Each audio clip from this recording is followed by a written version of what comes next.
शुरू अल्लाह ताला के नाम से जो बड़ा मेहरबान निहायत रहम करने वाला है। कोविड-19 कोरोना वायरस से निपटने के लिए राष्ट्रीय चिकित्सा दल की तरफ से आयोजित इस कॉन्फ्रेंस में विशिष्ट अतिथियों का हम स्वागत कर रहे हैं।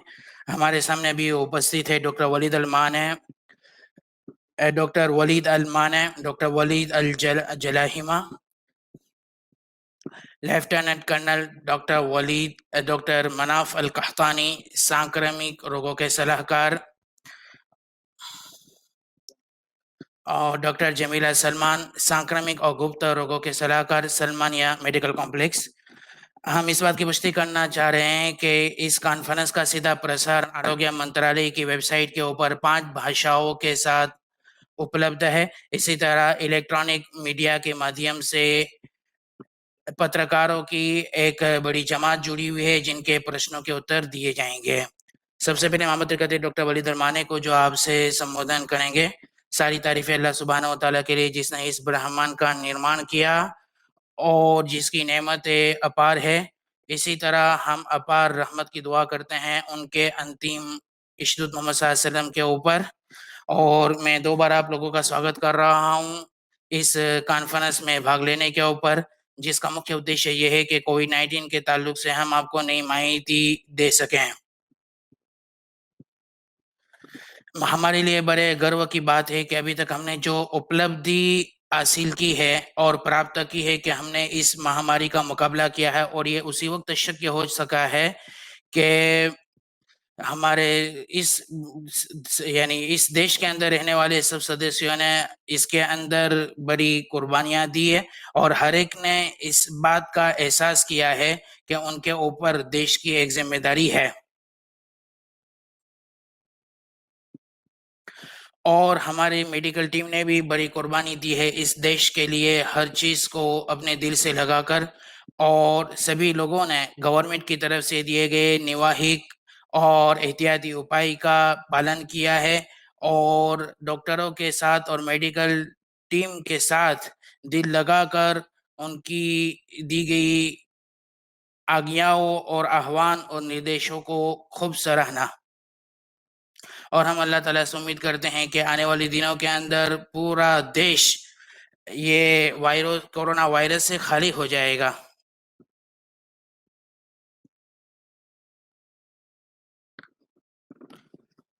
और कोरोना वायरस की वैक्सीनेशन भी उपलब्ध इंशाल्लाह कराई जाएगी। और हम दिलो जान से हम शुक्रिया अदा करते हैं और धन्यवाद देते हैं और आभार व्यक्त करते हैं हिज मेजेस्टी किंग हमद बिन ईसा अल खलीफा महाराजा बहरीन के, जिन्होंने इस बात का घोषणा की है और ऐलान किया है कि वैक्सीनेशन कोरोना वायरस की सब लोगों को फ्री के अंदर उपलब्ध कराई जाएगी। और जैसे डॉक्टर मरियम जलाहिम आपको बतलाएंगे कि ये जो वैक्सीनेशन कोरोना वायरस की आपको दी जाएगी वो हर तरह से सुरक्षित और आरोग्य के मुआफिक है, और हम सभी लोगों से आज्ञा करते आह्वान करते हैं कि इस वैक्सीनेशन के अंदर भाग लें। और जो लोग इस वैक्सीनेशन लेने के इच्छुक है और उनकी उम्र 18 साल या उससे ज़्यादा है, उनको चाहिए कि healthalert.gov.bh के ऊपर अपना रजिस्ट्रेशन करवाए। और इसी तरह मैं शुक्रगुजार हूँ फर्स्ट लाइन के अंदर काम करने वाले हमारे डॉक्टर्स का, कि वो आपकी सेवा के अंदर उपस्थित रहेंगे। और हमारे पास 27 और 27 हेल्थ सेंटर है जहां पर ये सेवा उपलब्ध कराई जाएगी। और सभी लोगों से हम आह्वान करते हैं कि जो निर्देश आपको दिए जाएं उसका पालन करें।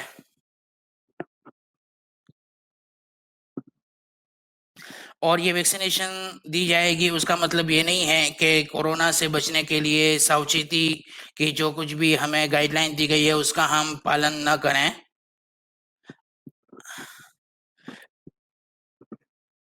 नेशनल हेल्थ रेगुलेटर अथॉरिटी के सीईओ डॉक्टर मरियम अल जलाहिमा से हम आज्ञा करते हैं कि वो आपके सामने संबोधन करेंगे।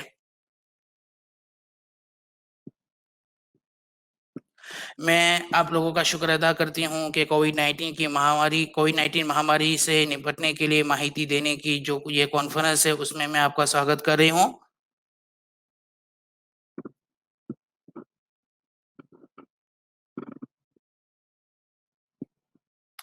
जब से ये कोरोना की महामारी शुरू हुई है, तब से विश्व आरोग्य मंत्रालय ने इस बात का ऐलान किया था कि ये बहुत खतरनाक बीमारी है, पैंडेमिक है, वैश्विक महामारी है।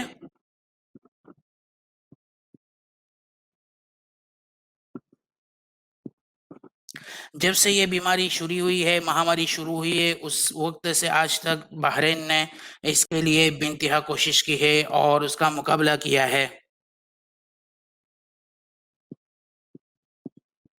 और national health regulation authority Bahrain के अंदर विश्व आरोग्य मंत्रालय के साथ रेगुलरली और कंटिन्यूअली संपर्क में है, ताकि इसके मुतालिक जो कुछ भी नई अपडेट हो और नई मालूमात आए, उससे आपको माहितीगार किया जा सके और इस सिलसिले के अंदर जो कुछ भी मेहनतें हैं और योजनाएं हैं, उसको सक्रिय बनाया जा सके।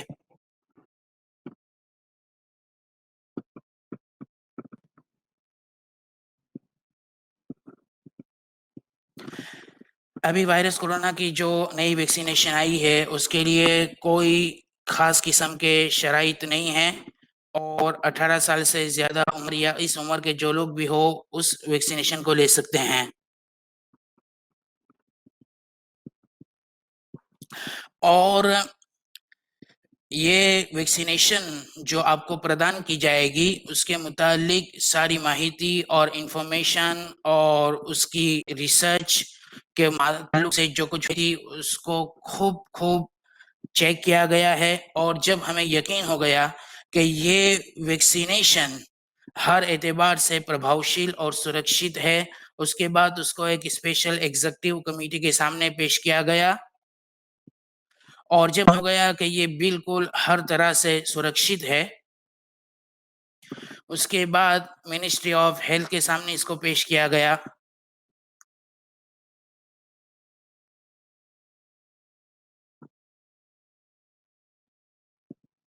और ये एग्ज़ीक्यूटिव कमिटी वैक्सीनेशन की प्रभावशीलता को और रक्षित होने को चेक करने के लिए बनाई गई थी।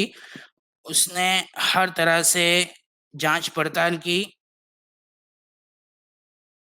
और जब उन्हें यकीन हो गया कि इसमें किसी तरह का कोई साइड इफ़ेक्ट नहीं है, उसके बाद इस बात की परमिशन दी गई कि इसमें कोई तकलीफ़ नहीं है, फिर उसकी अनुमति दी गई।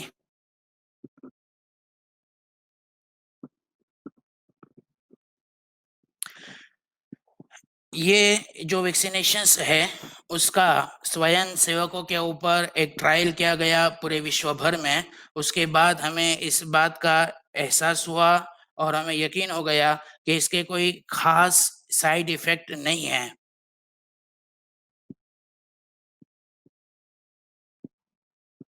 लेकिन ये बात एक नॉर्मल है कि जब भी किसी तरह की कोई वैक्सीनेशन ली जाती है, तो बहुत ही स्लाइटली और नॉर्मल उसके साइड इफ़ेक्ट हो सकते हैं। हो सकता है कि सर में दर्द हो या कभी जो है, जो वैक्सीनेशन की जगह है, वहाँ पर दर्द हो, लेकिन ये बहुत जल्दी अच्छे हो जाते हैं।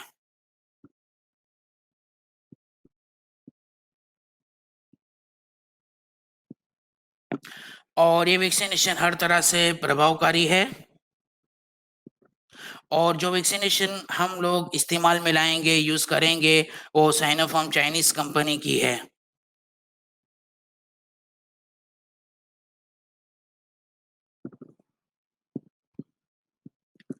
और ये 99% एंटीबॉडीज़ को उत्पन्न करती है और वायरस को ख़त्म करती है।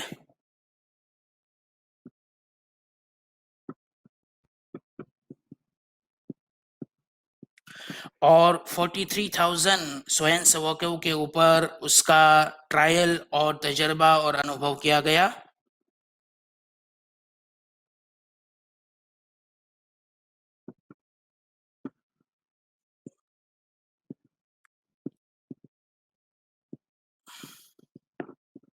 किसी भी वैक्सीनेशन को प्रभावशाली और इफ़ेक्टिव समझने के लिए और उसका स्टैंडर्ड जानने के लिए विश्व आरोग्य मंत्रालय की तरफ से ये प्रोटोकॉल है कि वो 50% लोगों के अंदर इफ़ेक्टिव हो।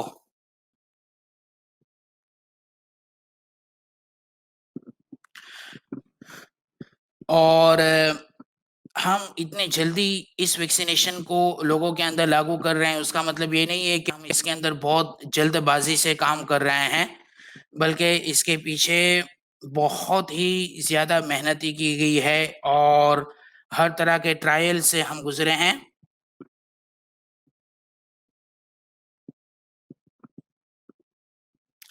जब इसका पहला चरण वैक्सीनेशन ट्रायल का किया गया, तो हमें पता चला कि इसमें बहुत कम साइड इफ़ेक्ट है और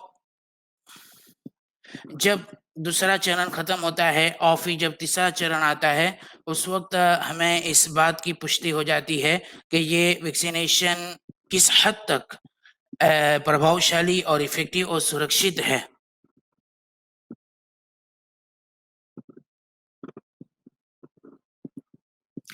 और जब भी वैक्सीनेशन लोगों को प्रदान की जाती है, तो यहाँ पर बहुत सारी चीज़ों का ख़्याल रखा जाता है कि लोगों के दरमियान किस तरह इसको डिस्ट्रीब्यूट किया जाएगा और किस तरह उसका स्टोर किया जाएगा।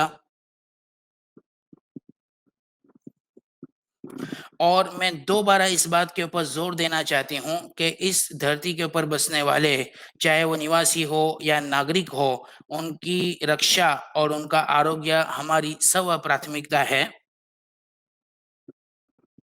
और फाइनली मैं सभी लोगों को इस बात का ज़ोर देना चाहती हूँ और इत्मीनान दिलाना चाहती हूँ कि वैक्सीनेशन हर तरह से फ़ायदेमंद है, सुरक्षित है, प्रभावशाली है। इसलिए आप लोगों को चाहिए कि आप इस वैक्सीनेशन को लेने के अंदर अपना रजिस्ट्रेशन कराएँ। अब मैं डॉक्टर वलीद मनाफ़ अल-कहतानी को दावत दे रही हूँ, जो आपसे खिताब करेंगे। और जैसे कि आप लोगों को पता है कि आगे 16 सितंबर हमारी ईद उल वतनी आ रही है, नेशनल डे आ रहा है। अल्लाह से दुआ है कि अल्लाह उसको कामयाब करे।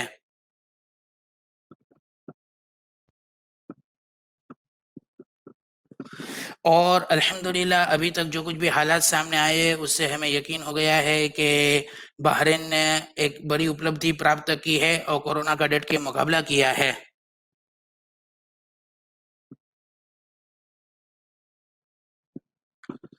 डॉक्टर मरियम जलाहिला ने जो कुछ भी कहा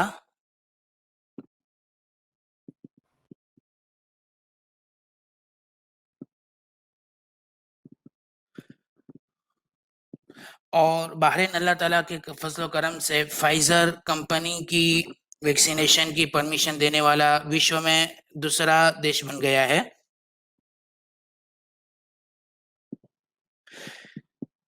और आज मैं आप लोगों के सामने इस टॉपिक पर बात करने वाला हूं कि अभी जो वैक्सीनेशन आई है वो किस हद तक सुरक्षित है और उसके मुतालिक क्या-क्या सवालात लोगों की तरफ से किए जा रहे हैं। हमारा सबसे बड़ा उद्देश्य इस वैक्सीनेशन को इस्तेमाल करने का ये है कि जब भी किसी तरह की पैंडेमिक और महामारी पाई जाती है, ताकि लोगों की आरोग्य और रक्षा को निश्चित किया जा सके।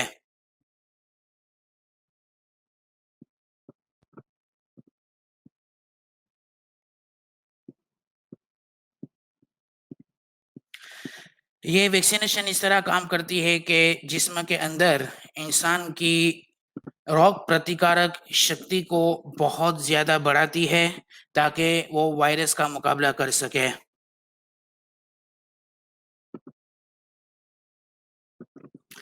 हमेशा लोग सवाल करते हैं,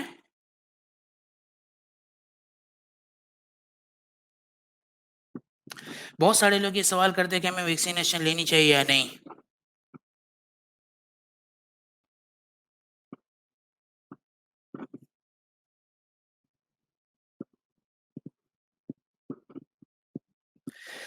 एक्चुअली इस सवाल का जवाब ये है कि जब भी कोई बंदा हो जो कोरोना की वैक्सीनेशन ले रहा है, उसके लिए चाहिए कि वो गवर्नमेंट की तरफ से दिए गए निर्देशों का पालन करें।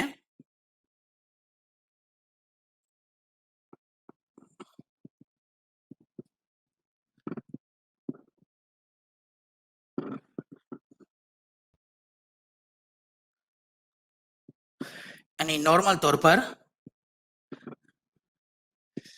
अभी तक हमने जो वैक्सीनेशन की ट्रायल की है, इस सिलसिले में डॉक्टर मरियम अल जराहिमा ने जो कुछ भी कहा है कि जब भी वैक्सीनेशन ली जाती है तो उसके कुछ भी थोड़े बहुत साइड इफेक्ट होते हैं।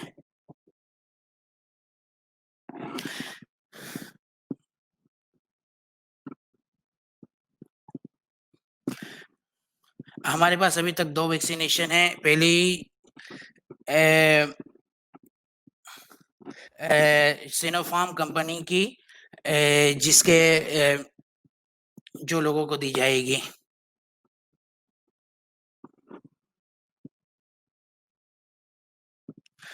और ये वैक्सीनेशन स्पेशल खास तरीके से बनाई जाती है जिसके 2 डोज दिए जाते हैं।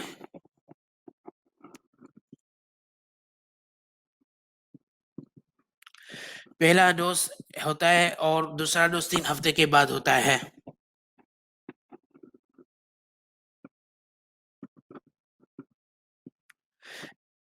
mRNA वाली एक टेक्नोलॉजी होती है और इस तरह के एक प्रणाली और सिस्टम होती है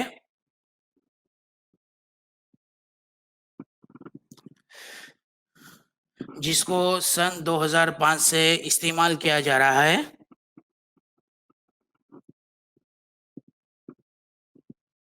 और ये वैक्सीनेशन जो जो है बनाई गई थी, ये नई नई टेक्नोलॉजी के मुताबिक, और उसके अंदर बहुत ज़्यादा मेहनत की जाती है और हर तरह की कोशिशें की जाती है।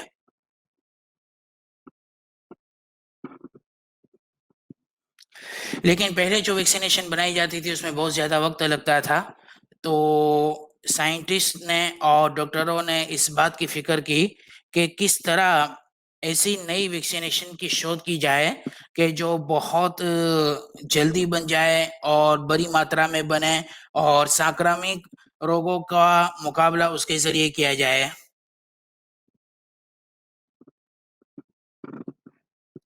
और अल्लाह ताला का बड़ा करम और एहसान हुआ कि वो लोग इस तरह की वैक्सीनेशन के बनाने में कामयाब हो गए हैं और किसी तरह के साइड इफेक्ट के बगैर इस वैक्सीनेशन का जो है ट्रायल किया गया और लोगों को उससे बड़ा फायदा हुआ और नई टेक्नोलॉजी ने वक्त भी कम लिया और ज्यादा मात्रा में बनी और ज्यादा लोगों को उसका फायदा दिया गया। mRNA एक खास किस्म की वैक्सीनेशन होती है। जब वो इस वैक्सीनेशन को मानव के शरीर के अंदर दाखिल किया जाता है तो वो एक खास किस्म का प्रोटीन उत्पन्न करती है और ये प्रोटीन ये इंसान के जिस्म को एक खास किस्म की एबिलिटी और सलाहियत देता है ताकि वो वायरस का मुकाबला करे और इसी तरह एंटीबॉडी को उत्पन्न करे।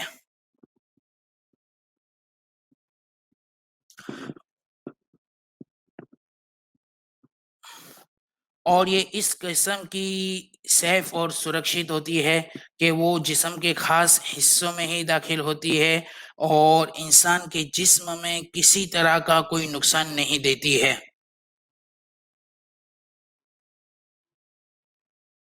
और जो कुछ भी वैक्सीनेशन के बारे में अफवाहें फैलाई गई है वो बिल्कुल गलत और बातिल है और हमें इस बात के ऊपर तवज्जो देनी चाहिए।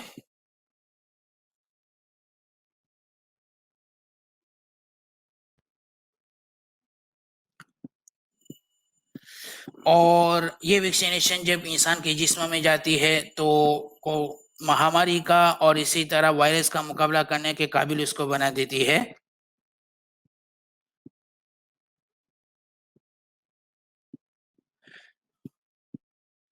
और इस वैक्सीनेशन देने के बाद अगर किसी आदमी को किसी तरह की कोई थोड़ी-सी तकलीफ बज़ाहिर आ गई, तो वो टेम्पररी होती है और उससे कोई घबराने की, डरने की ज़रूरत नहीं है। और रिसर्च से मालूम हुआ है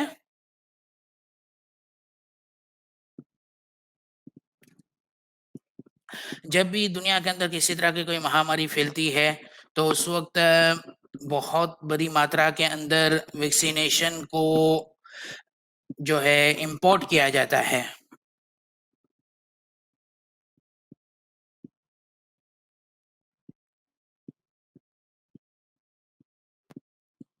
और आपको ये बात के ताज्जुब होगा कि 17 मिलियन आदमी इस बीमारी के अंदर मुब्तला हुए, सिर्फ़ 11 महीने से कम वक़्फ़े में। तो आप खुद बतलाएँ कि इस तरह की जब महामारी फैलती है, तो उसके लिए प्रॉपर क्या हल होना चाहिए? वो यही है कि उसके लिए वैक्सीनेशन प्रदान की जाए और हम अल्लाह सुब्हानहू व तआला का शुक्र अदा करते हैं कि उसने इंसान के अंदर एक तरह का टैलेंट और समझ रखी है कि वो इस तरह की वैक्सीनेशन बनाने के काबिल हुआ। और ये बात भी आप याद रखें कि अगर इस वैक्सीनेशन से अगर आपको किसी तरह की अगर थोड़ी बहुत साइड इफ़ेक्ट होती है, तो वो बहुत ही टेम्पररी है।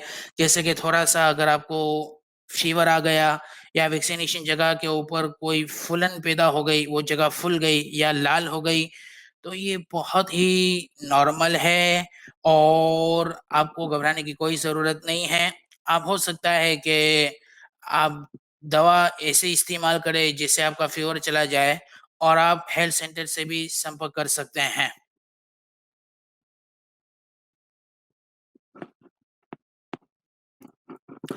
और ये वैक्सीनेशन की जो कुछ भी ट्रायल की गई है, निदान परीक्षण किया गया है, चाहे बहरीन में हो या बहरीन के बाहर हो, हमेशा ये बात हमें पता चली है कि इससे किसी तरह का कोई नुकसान नहीं है और हमें हर जगह से आश्वासन मिला है।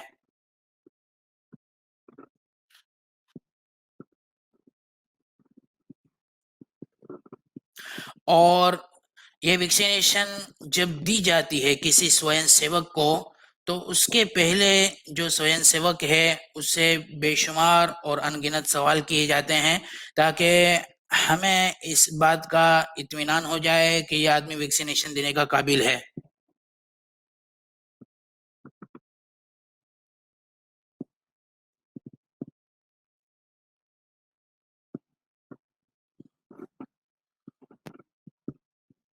और किन लोगों को ये वैक्सीनेशन दी जाएगी? जो हमारे पास 2 वैक्सीनेशन है, सिनोफार्म चाइनीज़ और फाइज़र।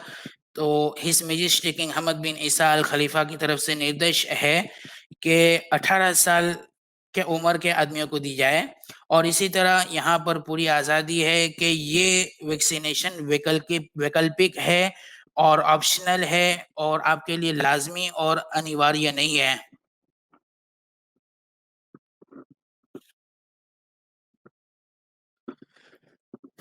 और मिनिस्ट्री ऑफ हेल्थ ने एक वेबसाइट बनाई है ताकि वहाँ पर आप रजिस्ट्रेशन भी करा सकते हैं।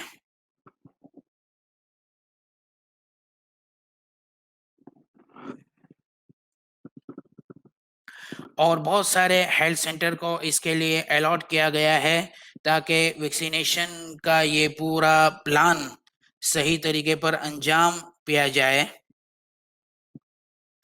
और हम आपको रजिस्ट्रेशन की दावत सिर्फ़ इसीलिए दे रहे हैं कि ताकि आपका डेटा हमारे पास रहे।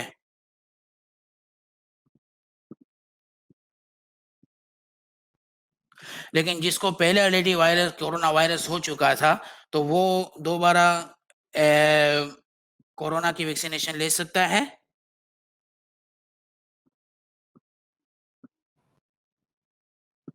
तो हम कहते हैं कि किसी को पहले अगर कोरोना वायरस हो चुका है, तो वो भी ले सकता है, लेकिन प्रायोरिटी और प्राथमिकता उन लोगों को दी जाएगी जिनको नहीं हुआ है।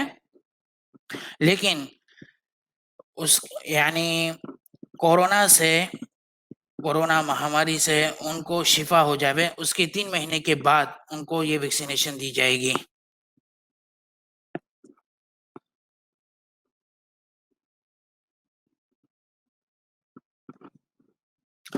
और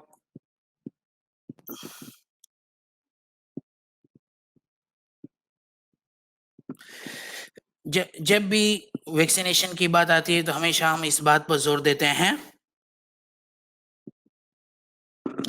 कि हमेशा आप रिलायबल सोर्सेस से बातों को ले, और अफवाहों से और लोगों की तरफ से फैलाई गई अफवाहें और गलत बातों की तरफ आप तवज्जो न दें।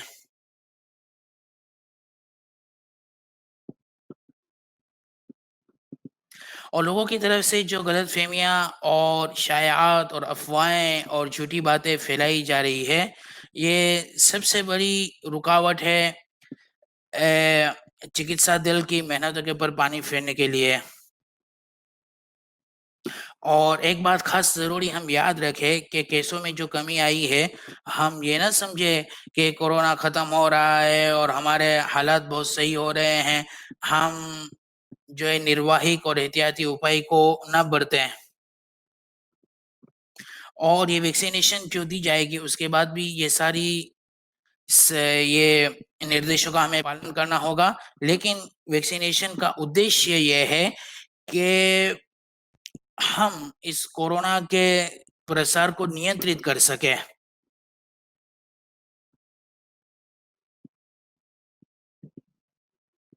और ये कोरोना की महामारी पूरी दुनिया के अंदर बहुत फास्ट फैली है, और हमारे लिए ये अनिवार्य है कि हम अपने देश की, अपने समाज की, अपनी ज़ात की, अपने ख़ानदान की पूरी रक्षा करें। और ये भी ज़रूरी है कि चिकित्सा दल की तरफ से और प्रशासन की तरफ से जो कुछ भी हमें निर्देश दिए जा रहे हैं उसका पालन करें, ताकि हम इस महामारी पर कब्जा पा सके। अब हम डॉक्टर जमीला सलमान को आमंत्रित करते हैं जो आपसे संबोधन करेंगे। बहुत शुक्रिया डॉक्टर मनाफ। शुरू अल्लाह ताला के नाम से जो बड़ा मेहरबान निहायत करने वाला है। अस्सलाम वालेकुम रहमतुल्लाहि व बरकातहू। इस कॉन्फ्रेंस में हम आपका स्वागत कर रहे हैं।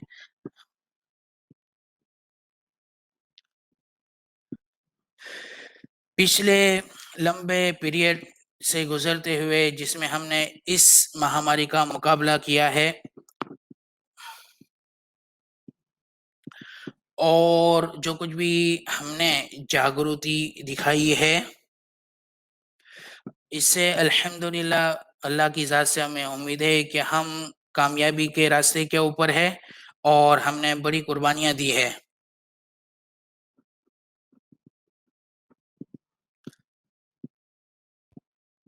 कोविड-19 महामारी का मुकाबला करने के लिए पूरे देश के तरफ से जो कुछ भी मेहनत की गई है उसकी हम सराहना कर रहे हैं।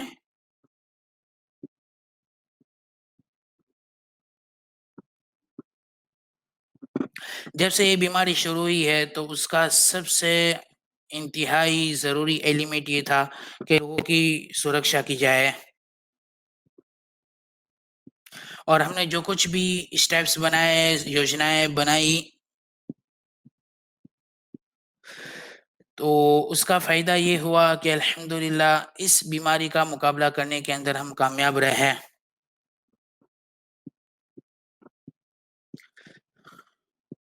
और मैं आपको इस बात की पुष्टि करना चाहती हूँ कि इस बीमारी का मुकाबला करने के लिए हर किस्म की पॉसिबिलिटी को लगाया गया, और जो वैक्सीनेशन इंशाल्लाह आपको उपलब्ध कराई जाएगी, वो हर किस्म की असेसमेंट और उसकी परीक्षण के बाद हमें इस बात का यकीन हो गया है कि हर तरफ से ये प्रभावशील और फ़ायदेमंद है। और चाहे नागरिक हो या निवासी हो जिनकी उम्र 18 साल या उससे ज़्यादा हो, तो उनसे गुजारिश है कि वैक्सीनेशन हासिल करने के लिए अपना नाम रजिस्टर कराएँ।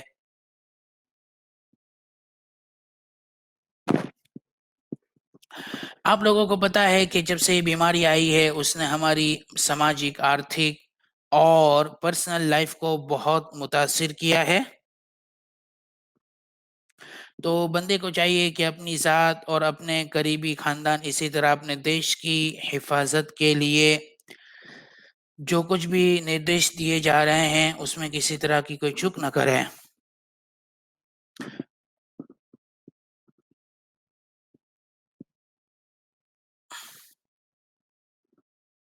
और दूसरी एक बहुत ज़रूरी बात यह है कि अगर वैक्सीनेशन लोगों को प्रदान कर दी जाती है, इस चरण में भी हम बेखौफ होकर ना बैठ जाए। पिछले दिनों में हमने जो जागृति दिखाई है सभाओं और समारंभ से, हमने जो एहतियात किया है उसका उस वैक्सीनेशन लेने के बाद भी पालन करें। और आरोग्य मंत्रालय की तरफ से उसके बाद भी जो कुछ भी वैक्सीनेशन के संबंध से जो टेस्ट किए जाएंगे उसमें भी आप पार्टिसिपेट करें। और अब हमारा प्रतीक ये रहेगा कि मान नंतसिर हम सब मिल के एक दूसरे का सपोर्ट करें और भाग दें। और आप सभी लोगों का बहुत शुक्रिया। अब हम आमंत्रण देते हैं इलेक्ट्रॉनिक मीडिया के माध्यम से जुड़े हुए पत्रकारों को जो अपने प्रश्नों को पेश करेंगे। डॉक्टर वलीद अल माने को पहला सवाल है रशा इब्राहिम गल्फ न्यूज़ की तरफ से। ये आपने वैक्सीनेशन देने का जो पूरा प्लान बना दिया है, तो क्या ये वैक्सीनेशन वैकल्पिक होगी या अनिवार्य होगी, यानी उसका लेना ऑप्शनल है या ना ले चलेगा? मैं इस बात की ताकीद देना करता चाहता हूँ, जोर देना चाहता हूँ कि ये वैक्सीनेशन जो है वैकल्पिक है, ऑप्शनल है, आप चाहें तो ले, जरूरी नहीं है।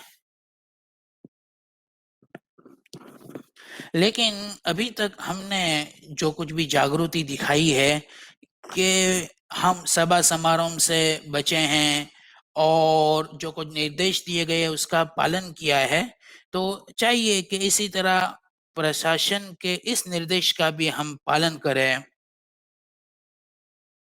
मसला जो है यानी लाजमी या गैर लाजमी, वैकल्पिक और अनिवार्य होने का नहीं है, लेकिन समाज के हर फर्द के लिए जरूरी है कि वो नागरिक हो या निवासी हो कि इसमें भागीदारी निभाकर अपने और देश की रक्षा करें। और हमारे लिए बड़ी खुशी की बात ये कि हमारे महाराजा ने ये वैक्सीनेशन फ्री प्रदान करने का ऐलान किया है, घोषणा की है।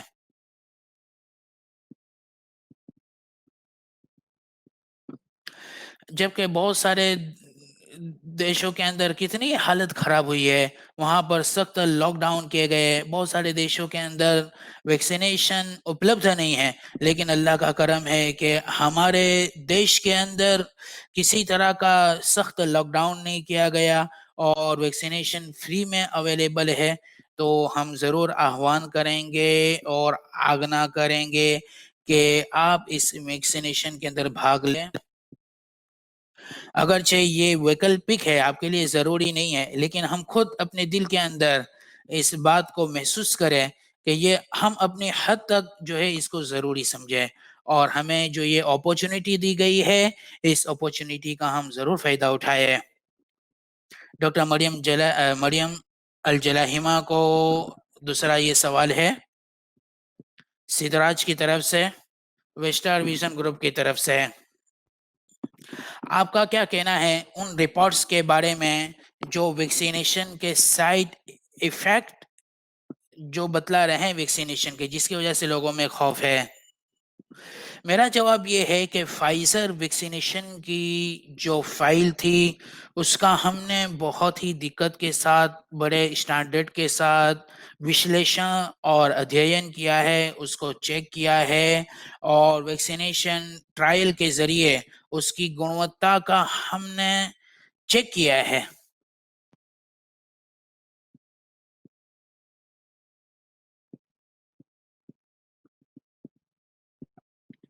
देखिए, ये बात आप याद रखें हमेशा कि वैक्सीनेशन लेने के बाद अगर आपको किसी तरह का साइड इफ़ेक्ट होता है, तो आप ये फ़िक्स करें कि ये साइड इफ़ेक्ट का मेन कारण और मुख्य वजह क्या ये वैक्सीनेशन है या किसी और वजह से हुआ है? हो सकता है कि जो आपको साइड इफ़ेक्ट हुआ है, जो आपको अलग से बीमारी लगी है, उसका इस वैक्सीनेशन से कोई संबंध ना हो। और अभी तक फाइज़र वैक्सीनेशन के बारे में जो कुछ भी विश्लेषण किया गया है, उससे हमें बहुत आश्वासन है कि ये हर तरह से उच्च गुणवत्ता की सुरक्षित वैक्सीनेशन है। अलवतन की तरफ से एक सवाल है डॉक्टर वलीद अलमाने को। जैसे कि आपने कहा कि ये वैक्सीनेशन वैकल्पिक है, ऑप्शनल है। लेकिन जो लोग वैक्सीनेशन नहीं ले रहे हैं, क्या उनके ऊपर सामाजिक दूरी और सोशल डिस्टेंसिंग लाज़िम किया जाएगा? इसी तरह जो औरतें और गर्भवती है, उनके बारे में आपका क्या कहना है? पहला सवाल आपने जो सवाल किया है उसकी 2 किस्तें हैं। पहला सवाल ये है कि जो वैक्सीनेशन न ले वो सामाजिक दूरी के ऊपर अमल करे और दूसरा सवाल गर्भवती औरतों के बारे में है।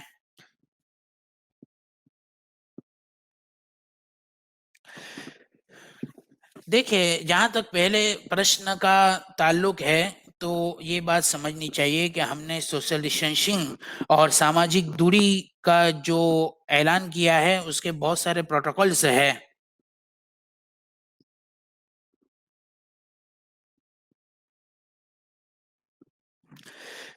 तो जहाँ तक सामाजिक दूरी और सोशल डिस्टेंसिंग की बात है, तो वो तो वैक्सीनेशन के बाद भी जारी रहेगी।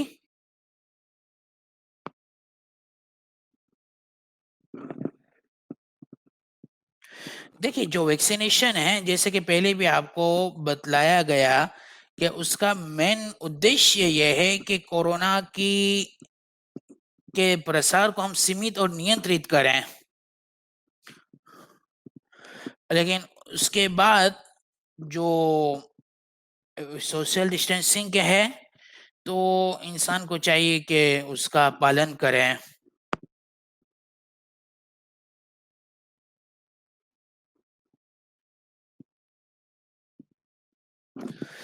इसलिए मैं फाइनली ये बात कहता हूँ कि अभी तक जिस तरह के प्रोटोकॉल्स और स्टैंडर्ड्स बनाए गए हैं, वो जारी रहेंगे।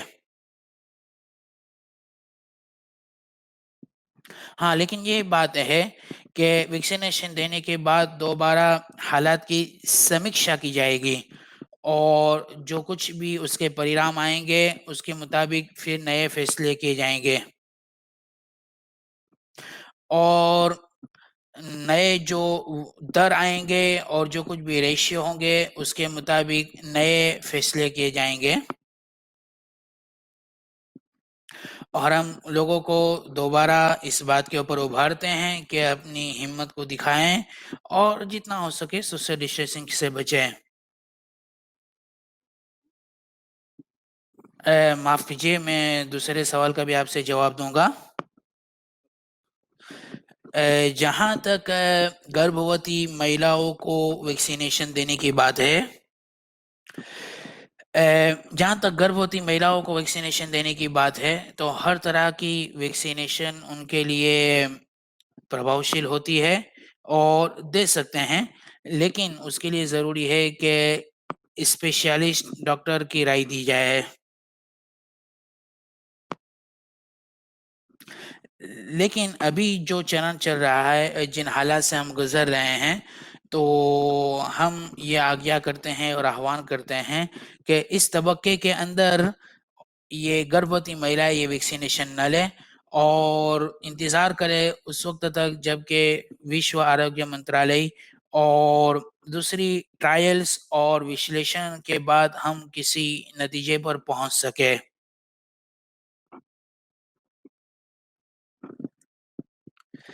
अगरचे ये चरण के अंदर हमें नहीं लगता है कि उसका कोई साइड इफ़ेक्ट ना हो, लेकिन फिर भी बेहतर है कि गर्भवती महिला ये वैक्सीनेशन न लें।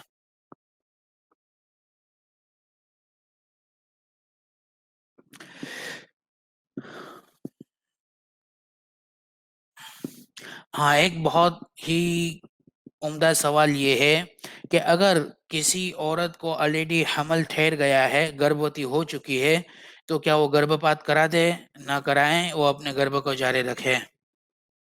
सारा नजीब की तरफ से एक सवाल है। एक सवाल ये है कि रजिस्ट्रेशन जिन लोगों ने कराया है उन्हीं को वैक्सीनेशन दी जाएगी, या आप उम्र के एतबार से वैक्सीनेशन देने का आपका क्या प्लान है, और बच्चों के वैक्सीनेशन के बारे में आप क्या कहेंगे?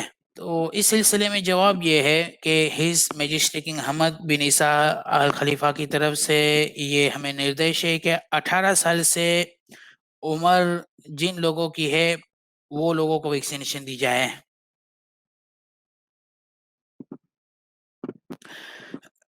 अभी जो तबक्का चल रहा है, तो अभी जो तबक्का चल रहा है, इस तबक्के के अंदर उन लोगों को वैक्सीनेशन दी जाएगी जिन्होंने रजिस्ट्रेशन करवाया है।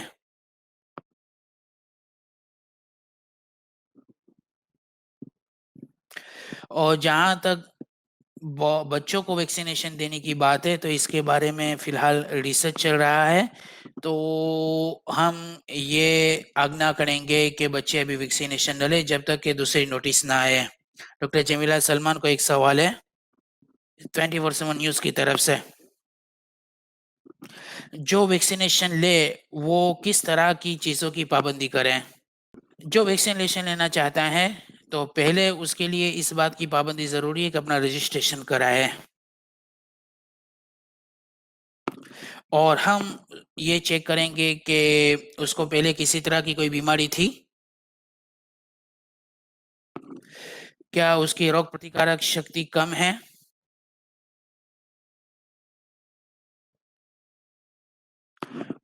और वैक्सीनेशन दे दी जाए उसके बाद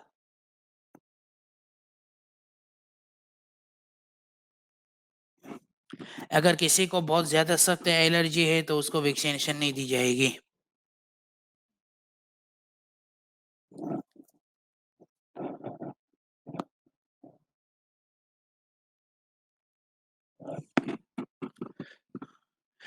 और जिसको वैक्सीनेशन दी गई, तो हेल्थ सेंटर के अंदर तकरीबन आधे घंटे या पौना घंटा उसका निरीक्षण किया जाएगा, और ये चेक किया जाएगा कि उसको कोई साइड इफेक्ट नहीं हो रहा है। और जो साइड इफेक्ट होते हैं, जैसे कि पहले भी बार बार किया जा बयान किया गया है कि साइड इफेक्ट बहुत ही कम होते हैं, जैसे कि थोड़ा सा फीवर आ जाना या जगह का लाल हो जाना। तो चाहे कि अगर वो जगह आपकी रेड हो गई है, लाल हो गई है जहाँ वैक्सीनेशन लिए, तो वहां पर कोई ठंडी चीज रख दे, या बुखार और फीवर कम करने वाली दवा को इस्तेमाल करें। जीडीएन की तरफ से एक दवा सवाल है डॉक्टर मनाफ को। अभी तक जिन स्वयं सेवकों ने जो 7,000 थे जो वैक्सीनेशन ले चुके हैं, क्या वो दोबारा वैक्सीनेशन वो लेंगे, और अगर लेंगे तो क्या वो वैक्सीनेशन पहले से अलग होगी? जहाँ तक स्वयं सेवकों की बात है, तो पहले तो हम उनको उनका आभार मानते हैं, धन्यवाद देते हैं उनकी कुर्बानी के ऊपर, कि उनके ही जरिए हमें पता चला कि वैक्सीनेशन किस हद तक प्रभावशील है और रक्षित है। और आपने मानवता की सेवा के लिए इन स्वयं सेवकों ने बहुत बड़ा भाग निभाया है।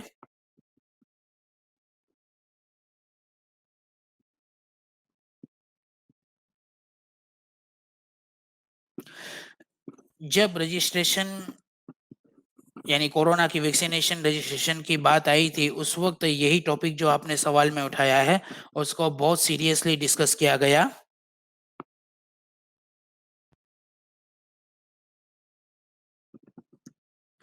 जहां तक स्वयं सेवकों की बात है, तो हम ये कहना चाह रहे हैं कि उनके पास अभी 1 साल का वक्त है कि वो 1 साल के बाद वो ले ये नई वैक्सीनेशन।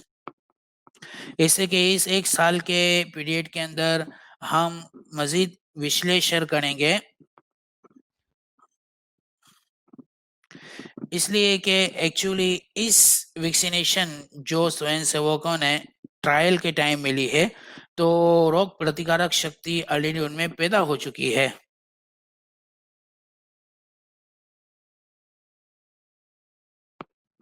लेकिन इस वैक्सीनेशन का जो ट्रायल स्वयंसेवक के ऊपर किया गया है, उससे हमें ये पता चलेगा कि रोग प्रतिकारक शक्ति कितने ज़माने तक रहेगी।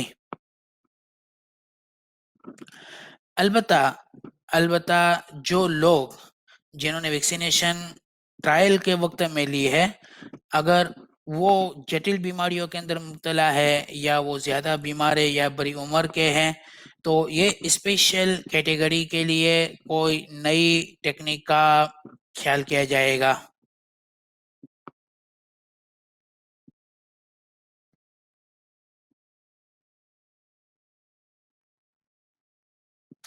अलबत्ता जिन लोगों को जटिल बीमारियां नहीं है और पहले से वैक्सीनेशन ट्रायल के संबंध में ले चुके हैं, उनके लिए तो यही फैसला किया गया है कि वो 1 साल तक वेट करें। और शॉर्ट ये है, मुख्तसर, कि जो लोग पहले से वैक्सीनेशन स्वयंसेवक की हैसियत से ले चुके हैं, उनके लिए कुछ भी नई बात होगी तो बाद में उनके बारे में घोषणा की जाएगी। और जो दूसरा आपका सवाल था कि अगर उनको वैक्सीनेशन दी जाएगी तो वो सेम होगी या दूसरी होगी, तो ये भी बहुत ही इम्पोर्टेंट सवाल है कि उनको भी सेम ही वैक्सीनेशन दी जाएगी जो पहले दी गई थी, और ये विश्व आरोग्य मंत्रालय के निर्देशों के अनुसार है।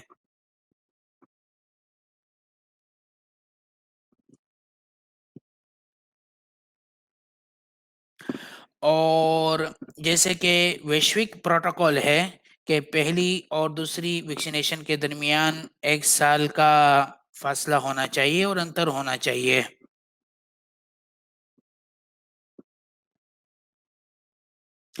और वैक्सीनेशन के संबंधित जितनी भी लेबोरेटरीज है और रिसर्च इंस्टीट्यूशन है, उनका भी यही कहना है कि किसी भी हालत के अंदर एक मरीज के ऊपर दो अलग अलग किस्म की वैक्सीनेशन का ट्रायल नहीं करना चाहिए।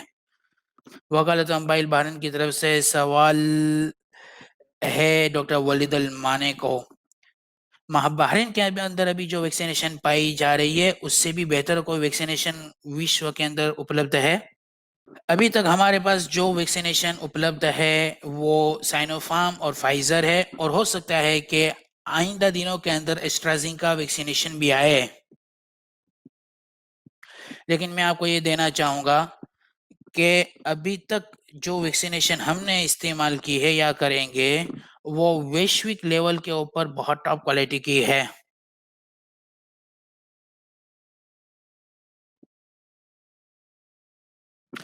अभी तक हम जो 2 का इस्तेमाल करेंगे, यानी चाहे वो साइनोफार्म और फाइजर हो,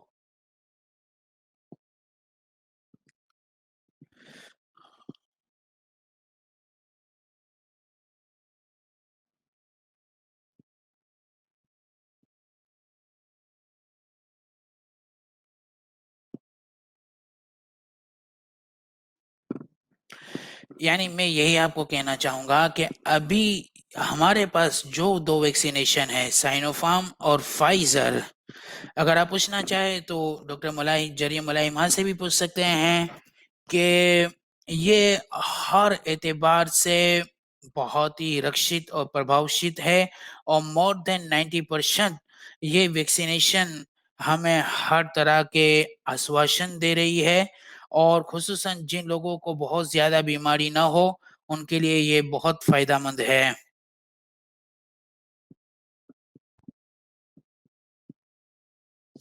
और हमें बड़ी तमन्ना है, तवक्कुआत है कि इस वैक्सीनेशन का बहरीन के अंदर कोई नुकसान नहीं होगा।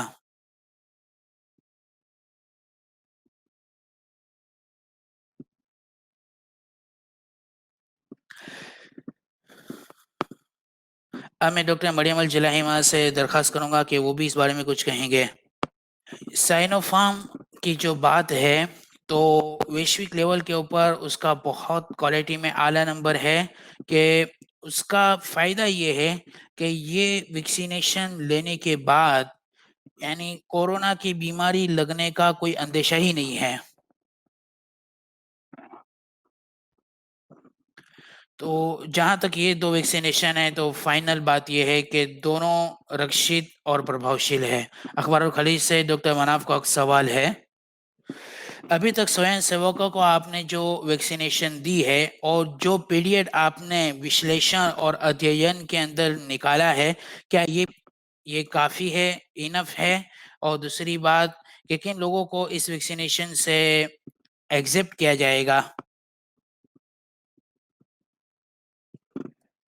मतलब ये है कि जब से ये वैक्सीनेशन का ट्रायल किया गया था, तो हमने बहुत लंबा पीरियड जो है उसका अध्ययन किया और विश्लेषण किया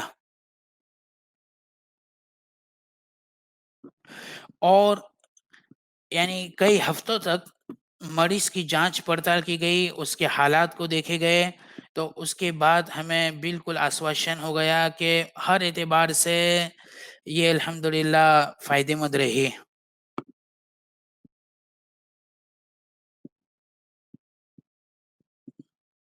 लेकिन जहाँ तक मैं आपको बहुत क्लियर कहना चाहूँगा कि दूसरे देशों के अंदर दूसरी प्रणाली और टेक्निक का इस्तेमाल किया गया, लेकिन उनके भी रिपोर्ट यही बतला रहे हैं कि ये प्रभावशील है, इफ़ेक्टिव है और रक्षित है।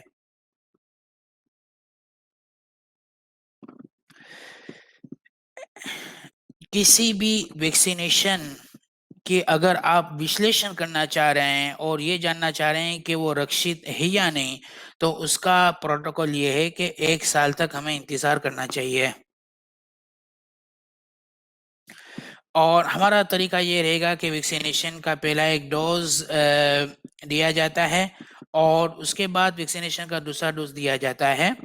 और फाइनल बात इस सिलसिले में ये है कि एक्चुअली 2 महीने के अंदर हमें पूरा आश्वासन हो जाता है, लेकिन अगर मुकम्मल हमें मालूमात और तफ़सील चाहिए, आश्वासन चाहिए, तो उसके लिए 1 साल का पीरियड दरकार होता है।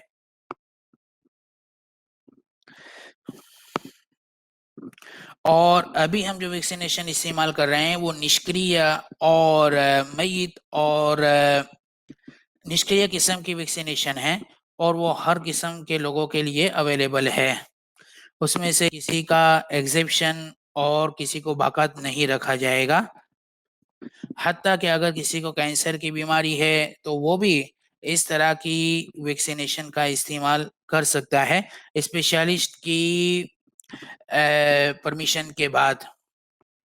लेकिन वो जब डॉक्टर के पास जाएँगे वैक्सीनेशन लेने के लिए, तो फिर डॉक्टर उनके सामने क्लैरिफ़िकेशन देगा कि भाई ये वैक्सीनेशन किस हद तक आपके लिए फ़ायदेमंद और सुदमंद है।